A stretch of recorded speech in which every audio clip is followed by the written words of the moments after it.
The name Henry VIII conjures images of a towering monarch draped in jewels and fury, a king whose appetites for power, food, and wives knew no bounds. We've all heard the stories, the 6 marriages, the executions, the break from Rome that shattered centuries of tradition. But beneath the glittering surface of Tudor propaganda and centuries of storytelling lies a more complex truth about England's most infamous ruler. Tonight, we'll peel back the layers of legend to discover the man behind the crown. Was Henry truly the monstrous tyrant that history remembers? Or does his reputation deserve a second look? What drove a once promising prince to become a king who would stop at nothing to get his way? We'll explore the forces that shaped him, the decisions that defined his reign, and the lasting impact of his choices on England itself. So settle in and let your mind wander as we uncover the sleepy history of King Henry VIII, separating the man from the myth. Picture this. It's a crisp morning in June 1491, and within the walls of Greenwich Palace, a second son is born to King Henry VII and Elizabeth of York. The infant's arrival marks more than just another royal birth. It represents the continuation of a dynasty that had only recently emerged from the bloody chaos of civil war. This baby, named Henry after his father, enters a world where his older brother Arthur stands firmly in line for the throne, leaving young Henry to grow up in the shadows of expectation without the crushing weight of inevitable kingship. The young prince's childhood unfolds like something from a fairy tale. While Arthur receives the rigorous training befitting a future king, Henry enjoys a different kind of education, one that cultivates his natural intelligence and charisma without the harsh realities of political responsibility. His tutors marvel at his quick wit and natural charm. He masters languages with ease, speaking French and Latin as fluently as English. Music flows through his fingers, whether he's playing the lute or composing original pieces that will later enchant his court. But perhaps the most significant moment of Henry's early years comes when he's barely old enough to understand its meaning. At just 3 years old, he participates in an elaborate ceremony that will echo through the rest of his life, his investiture as a Knight of the Bath. Picture the tiny prince, solemn beyond his years, being lowered into a ceremonial bathtub, while ancient words about chivalry and honor are read aloud. His father makes the sign of the cross on his small shoulder, and the child spends the night in prayer, dressed in hermit's robes that pool around his feet. The next morning, he rides through Westminster Hall on a horse that seems enormous compared to his small frame, and his father taps the great sword on each of his shoulders, officially dubbing him a Knight of the Realm. To most observers, it's merely pageantry, another royal spectacle designed to reinforce the Tudor dynasty's legitimacy. But for Henry, this moment plants a seed that will grow into an unshakable belief in his own divine appointment and chivalric destiny. The comfortable rhythm of Henry's privileged childhood shatters completely in 1502, when devastating news arrives at court. Arthur, the heir apparent, has died suddenly at just 15 years old, only months after his marriage to the Spanish princess Catherine of Aragon. In an instant, everything changes. The spare becomes the heir, and 10-year-old Henry finds himself thrust into a role he never expected to fill.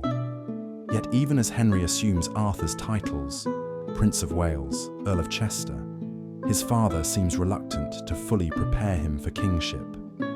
Perhaps haunted by his own violent path to the throne, Henry VII shields his surviving son from the harsh realities of political life. The young prince remains somewhat sheltered, his education continuing to emphasize culture and learning rather than the brutal pragmatism that ruling requires. This protection, well-intentioned as it may be, leaves Henry somewhat unprepared for what's to come. Meanwhile, the question of what to do with Arthur's widow creates a diplomatic puzzle that will have far-reaching consequences. Catherine of Aragon, now 18 and widowed, represents a valuable alliance with Spain that Henry VII is reluctant to abandon. The solution seems obvious: betroth her to his remaining son. The betrothal between 12-year-old Henry and the Spanish princess, 6 years his senior, sets the stage for future drama. Their engagement stretches on for years, with the young prince alternating between acceptance and rebellion against the arrangement. At 14, he boldly declares he will not marry Catherine, perhaps asserting the first flickers of the stubborn will that will later define his reign. But Catherine herself never wavers. She remains convinced that God intends for her to marry Henry, and her unwavering faith in this destiny will prove both her strength and, ultimately, her undoing. When Henry VII dies in 1509, one's first acts is to marry Catherine, of the new king claiming to fulfill his father's dying wish. Whether this was truly his father's desire, or simply Henry's way of justifying a decision that served his immediate interests, remains unclear. The coronation that follows is a spectacle unlike anything England has seen in recent memory. Golden tapestries cascade from windows throughout London, while crowds line the streets, cheering as the 17-year-old king and his 24-year-old queen pass by in a glittering procession. Henry, tall and athletic, with the Tudor red hair catching the sunlight, looks every inch the fairy tale king. Catherine, dignified and gracious beside him, appears the perfect queen. But beneath the pageantry, darker currents already flow.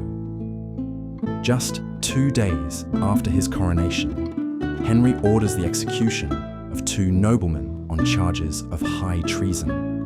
It's a calculated move, designed to eliminate potential rivals and send a clear message about the new reign's direction. Those who witness these swift executions see a glimpse of the ruthlessness that will come to define Henry's rule, though few could predict just how far that ruthlessness will eventually reach. The young king's thoughts quickly turn toward glory and conquest.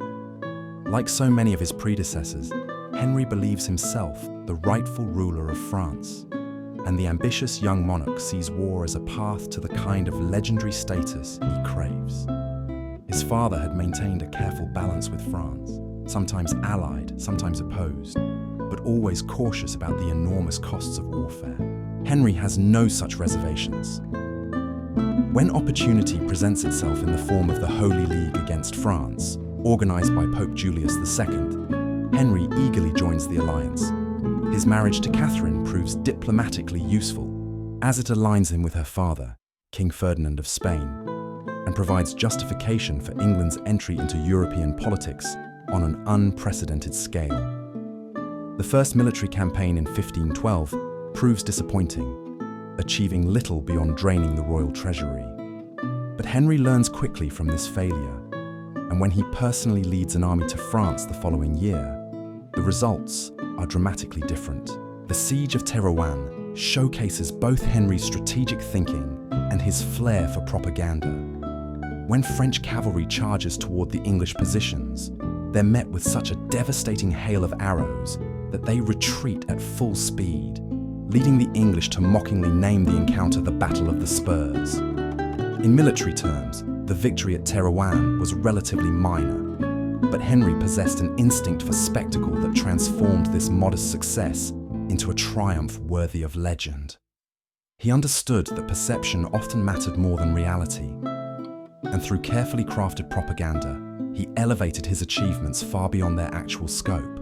The young king presented the captured city to Emperor Maximilian as a gesture of magnanimous alliance, then seized the wealthy city of Tournai for England, constructing an imposing fortress that would stand as a monument to English power for generations.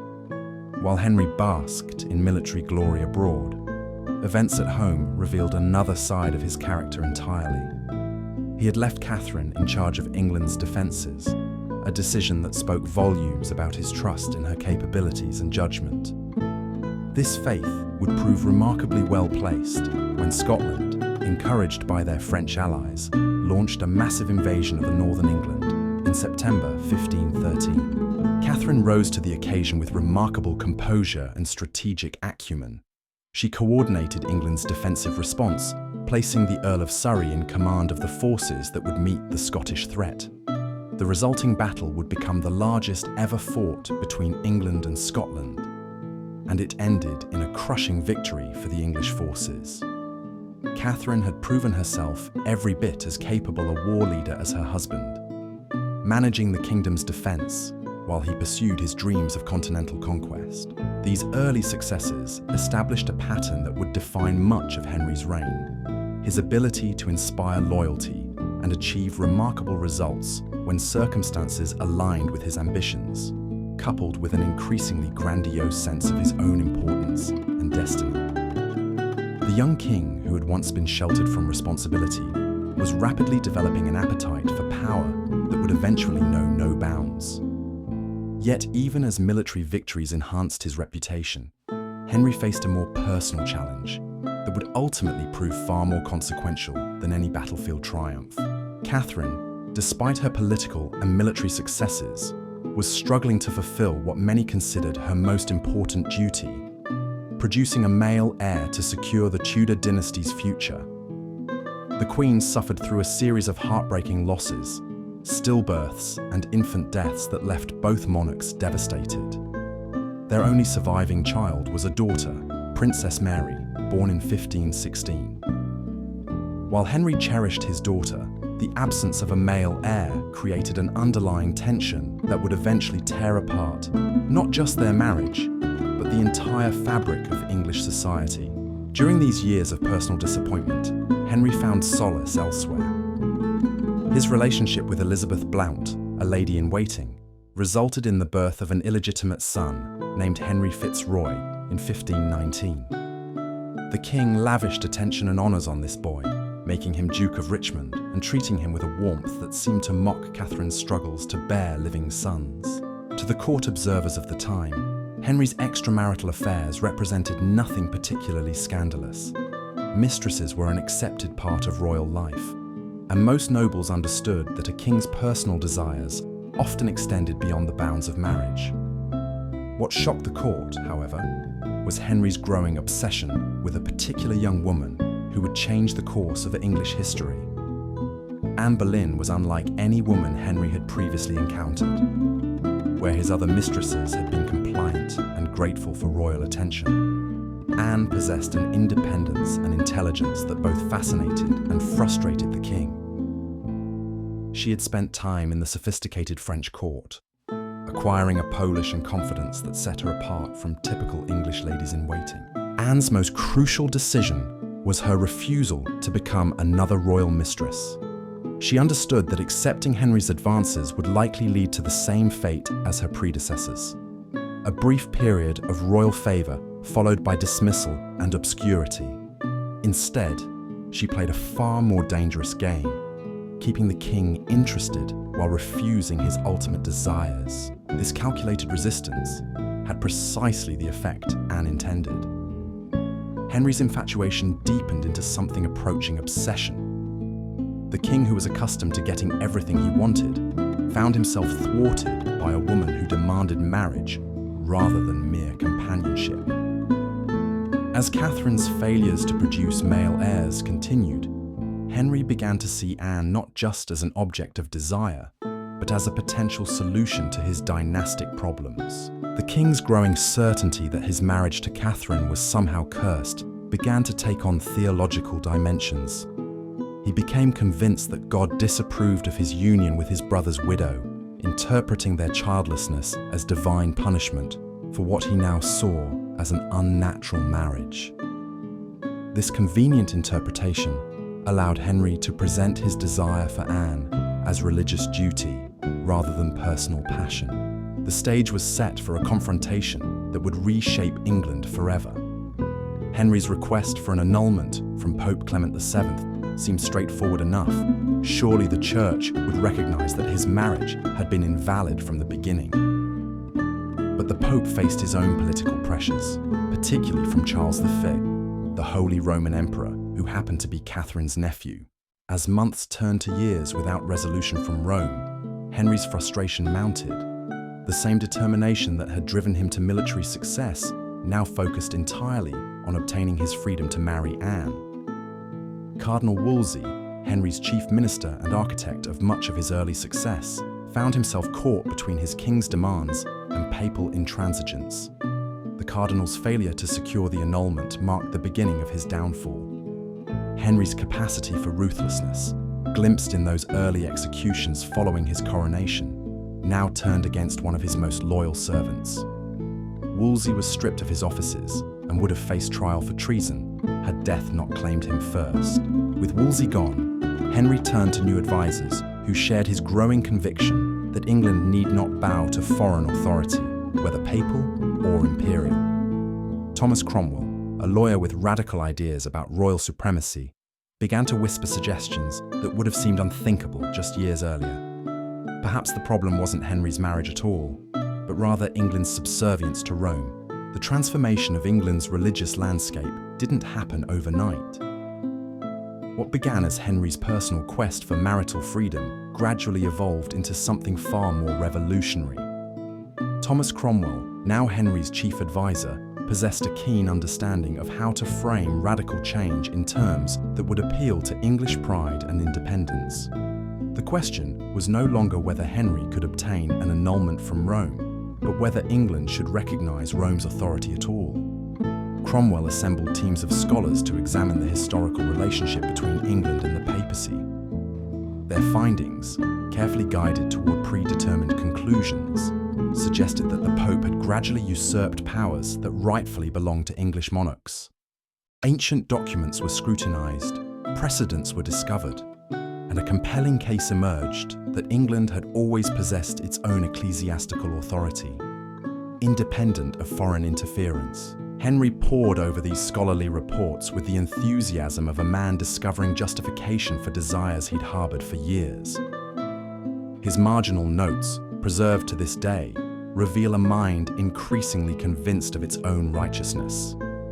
The king, who had once written treatises defending papal authority, now saw himself as a liberator, freeing England from centuries of foreign domination.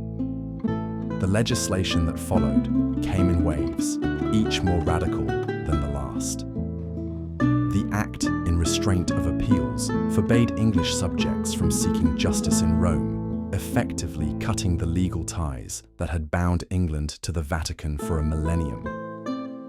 Archbishop Cranmer, Henry's hand-picked replacement for the more traditional clergy, declared the king's first marriage null and void in May 1533. By this time, Anne was already pregnant, and Henry had married her in secret months earlier.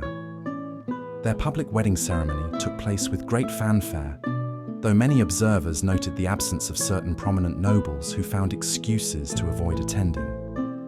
The birth of Princess Elizabeth that September brought both joy and disappointment, another daughter when Henry desperately needed a son. The Act of Supremacy in 1534 completed Henry's religious revolution by formally declaring him supreme head of the Church of England. This wasn't merely a political maneuver or administrative convenience. It represented a fundamental reimagining of royal authority that placed the English monarch on a level approaching divinity. No longer would English subjects look to Rome for spiritual guidance. Their king now controlled both their earthly lives and eternal souls. Not everyone embraced this transformation willingly. The requirement that all office holders swear an oath acknowledging Henry's supremacy created the first test of his new authority. Those who refused faced consequences that escalated from dismissal to imprisonment to execution. 18 Carthusian monks became the first martyrs of Henry's Reformation, their refusal to compromise their religious convictions meeting with the king's absolute intolerance for dissent. Among the most prominent victims was Sir Thomas More, the brilliant lawyer and humanist who had once been Henry's close friend and trusted advisor. More's execution in 1535 shocked Europe and demonstrated that no one, regardless of past service or personal relationship with the king, was safe from Henry's wrath if they opposed his will. The man who had once embodied the Renaissance ideals of learning and virtue fell victim to a monarch who would brook no opposition to his authority. The dissolution of the monasteries that followed represented both the practical and symbolic culmination of Henry's break with Rome. Thomas Cromwell orchestrated this massive transfer of wealth and property with ruthless efficiency, seizing religious houses throughout England, Wales, and Ireland. Ancient abbeys that had stood for centuries were stripped of their treasures, their inhabitants scattered, their lands sold to loyal supporters of the new regime.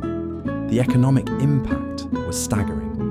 Monastic lands had comprised nearly a third of England's total wealth, and their seizure provided Henry with resources that dwarfed the crown's previous income. But the social consequences proved even more significant. Monks and nuns who had devoted their lives to religious service found themselves homeless and destitute. The poor who had depended on monastic charity lost their traditional sources of support. Ancient centres of learning and culture disappeared virtually overnight. For many English subjects, the dissolution represented an attack on everything they held sacred. The monasteries hadn't merely been religious institutions, they were integral parts of local communities, providing employment, charity, and spiritual guidance. Their destruction struck at the heart of medieval society, replacing familiar traditions with uncertainty and fear. The Pilgrimage of Grace in 1536 marked the most serious challenge to Henry's authority during his entire reign. Beginning in Lincolnshire and spreading throughout northern England, the uprising drew support from across social classes. Peasants and nobles united in opposition to Henry's religious changes, demanding the restoration of the monasteries and the return of traditional Catholic practices. At its height, the rebellion commanded perhaps 40,000 supporters, far outnumbering any force Henry could immediately deploy against them.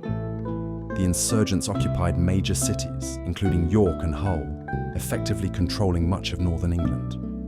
Their demands went beyond religious issues to include economic grievances and political reforms that challenged the very foundations of Tudor authority.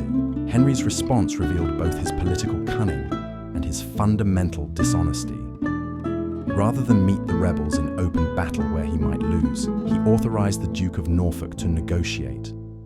Norfolk promised pardons, parliamentary consideration of their demands, and other concessions that temporarily satisfied the rebels and convinced them to disperse. But Henry had no intention of honoring these agreements.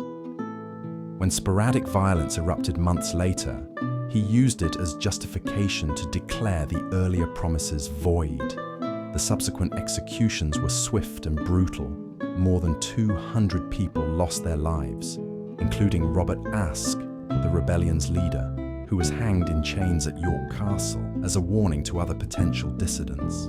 The suppression of the Pilgrimage of Grace demonstrated Henry's complete transformation from the promising young prince who had once embodied chivalric ideals. The king, who had been invested as a Knight of the Bath at age 3, promising to defend the innocent and uphold justice, now showed no hesitation in breaking solemn oaths when political convenience demanded it. Meanwhile, Henry's personal life continued its tumultuous course. Anne Boleyn, the woman for whom he had defied the Pope and split from Rome, proved unable to provide the male heir that had justified all these upheavals. Her miscarriages following Elizabeth's birth created the same dynastic anxiety that had plagued his first marriage. Worse, from Henry's perspective, Anne possessed an independent spirit that clashed with his evolving concept of absolute royal authority. The charges brought against Anne in 1536, adultery, incest, and treason, were almost certainly fabricated, but they served Henry's purposes perfectly.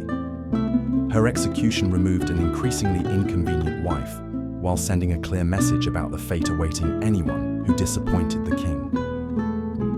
The speed with which Henry moved to his third marriage revealed the callous calculation behind his apparent romantic passion. Jane Seymour, Anne's replacement, represented everything Henry thought he wanted in a wife: young, compliant, and from a family eager to advance their interests through royal favour. Their wedding, taking place just days after Anne's execution, demonstrated Henry's complete indifference to public opinion or conventional mourning periods. Jane's greatest service to Henry came with the birth of Prince Edward in 1537, finally providing the male heir that had driven so much of his political and religious upheaval. But even this triumph carried a bitter cost. Jane died from complications following childbirth, leaving Henry genuinely grieved for perhaps the only time in his adult life. irony was profound. Henry had torn England apart seeking a son, had broken with Rome and executed thousands in pursuit of dynastic security. Yet his brief moment of triumph was immediately shadowed by personal loss. Jane's death left him with his longed-for heir, but also with renewed fears about the Tudor succession's fragility. By the late 1530s, the king who had once been celebrated for his youth, athleticism and charm had become something far different. A jousting accident in 1536 had left him with a leg wound that never properly healed, causing constant pain and limiting his mobility. His once trim figure expanded as age, and injury reduced his physical activity, while his appetite remained unchanged. More troubling than his physical deterioration was the hardening of his character. The young king, who had occasionally shown mercy, now demonstrated an almost pathological inability to tolerate opposition or disappointment. His court became a place of constant anxiety, where even his closest advisors lived in fear of sudden disgrace and death. The pattern established with Wolsey's fall repeated itself throughout Henry's later years. Thomas Cromwell, architect of the English Reformation and faithful servant for nearly a decade, would eventually follow his predecessor to the scaffold when he arranged a marriage that displeased the king. No amount of past service could guarantee safety in Henry's England. Loyalty was expected, but never rewarded with security. Henry's fourth marriage revealed perhaps the cruelest aspect of his character: his complete inability to accept responsibility for his own poor decisions. Anne of Cleves arrived in England based on diplomatic negotiations and a flattering portrait that had captured the king's imagination. When reality failed to match his expectations, Henry's reaction was swift and merciless. The marriage to Anne lasted barely 6 months, annulled on grounds that existed more in Henry's wounded pride than in any legal reality. Yet Anne herself emerged relatively unscathed, perhaps because she possessed the wisdom to accept her situation gracefully, rather than fight a battle she couldn't win. Her pragmatic response earned her a comfortable settlement and the dubious honour of outliving all of Henry's other wives. Thomas Cromwell wasn't so fortunate. The minister, who had orchestrated Henry's break from Rome, dissolved the monasteries and accumulated vast wealth for the crown, found himself blamed for the Anne of Cleves debacle. His execution on the same day as Henry's 5th wedding demonstrated the king's twisted sense of timing, celebrating new love while destroying an old servant who had facilitated that very possibility. Catherine Howard, barely 17 when she became queen, represented youth and beauty to a king now well into his 40s and increasingly conscious of his mortality. But Catherine possessed neither the political acumen of Anne Boleyn nor the submissive nature of Jane Seymour. Her flirtations and indiscretions, perhaps innocent enough in a teenager, became treasonous crimes when committed by a queen. So was Henry VIII truly as bad as they say? The answer, like the man himself, resists simple judgment. The promising young prince, who once embodied Renaissance ideals, became a tyrant whose paranoia and cruelty knew no bounds. Yet his actions, however brutal, fundamentally reshaped England's destiny. The greatest irony remains that Elizabeth, the daughter he deemed illegitimate, would become England's most celebrated monarch. Perhaps that's Henry's true legacy, not the monster of legend, but the flawed human whose terrible choices inadvertently paved the way for England's golden age.